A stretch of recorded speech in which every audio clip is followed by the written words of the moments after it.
Hey everyone, it's Ryder from Skip. Big news today on the $3.5 trillion budget reconciliation. There's serious risks to it. Joe Manchin recommends pausing it. I'll talk about why. There's funding in this budget that will affect everyone in the country. And we just got more details from Joe Manchin on where he stands and what likely may happen in the coming weeks. And with that, a quick reminder on how exactly the EIDL approval and denial process works and where you might be stuck if you're still waiting. And I'll end with the positive unemployment news. Be sure to watch until the end. Do us a huge favor, give this video a thumbs up. Let's try to get to 2,000 likes today. And if you are not a subscriber to our channel yet, today is the day to become a subscriber. If you become a subscriber today, we'll give you $35 in credit for the Skip app. Once you hit subscribe and turn on the alerts, email vip@helloskip.com. We'll send you back a link where you can start a free Skip Plus trial and get $35 off. And if you have subscribed in the past week, you can also use that link as well if you are not a Skip Plus member.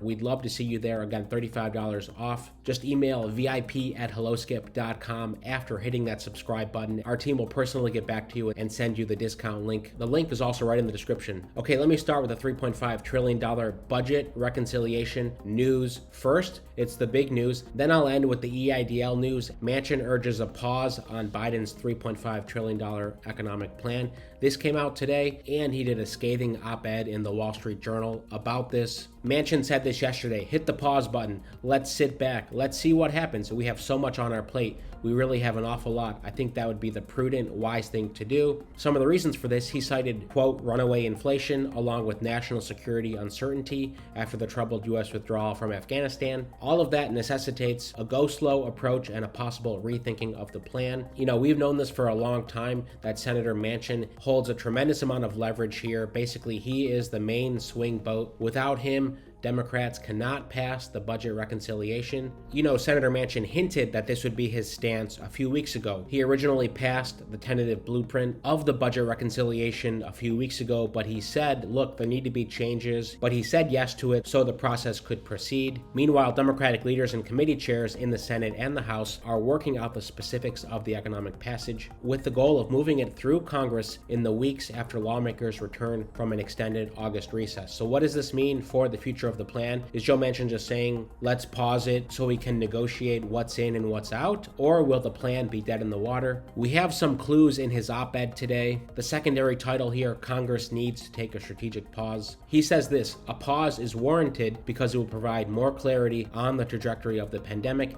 and it will allow us to determine whether inflation is transitory or not. He goes on, while some have suggested this reconciliation legislation must be passed now, I believe that making budgetary decisions under artificial political deadlines never leads to good policy or sound decisions. The last sentence here, I have always said if I can't explain it, I can't vote for it, and I can't explain why my Democratic colleagues are rushing to spend $3.5 trillion. So here's the biggest clue. He says this: I, for one, won't support a $3.5 trillion bill or anywhere near that level of additional spending without greater clarity about why Congress chooses to ignore the serious effects inflation and debt have on existing government programs. And he mentions the big Medicare news from this week that Social Security and Medicare trustees have sounded the alarm that these life-saving programs will be insolvent and benefits could start to be reduced as soon as 2026 for Medicare and 2033 for Social Security. He goes on, inflation continues to rise and is bleeding the value of Americans' wages and income. More than 10.1 million jobs remain open. That's a good time to talk about today's news on unemployment. The claims are at a pandemic low. They fall to 340,000 last week. Businesses have kept layoffs in check despite concerns about the Delta variant, which continues to rise rapidly. But here's the layoff gauge. You can see the historic numbers from January. Initial jobless claims were over 800,000 per week. They're getting down to closer to the 2019 weekly average. In 2019, the weekly average was 218,000. Last week, 340,000. And you can see the trend here is staying positive. But back to Manchin's opinion piece here. Another quote from him: while my fellow Democrats will disagree, I believe that spending trillions more dollars not only ignores present economic reality, but makes it certain that America will be fiscally weakened when it faces a future recession or national emergency. So this is huge to see. We didn't realize how strong his stance was. Again, he had been going along with the process, but he raised raises points here about the uncertainty that we're facing, what he calls out of control inflation, national security, unemployment, the national debt. He raises all these points to say he would not support $3.5 trillion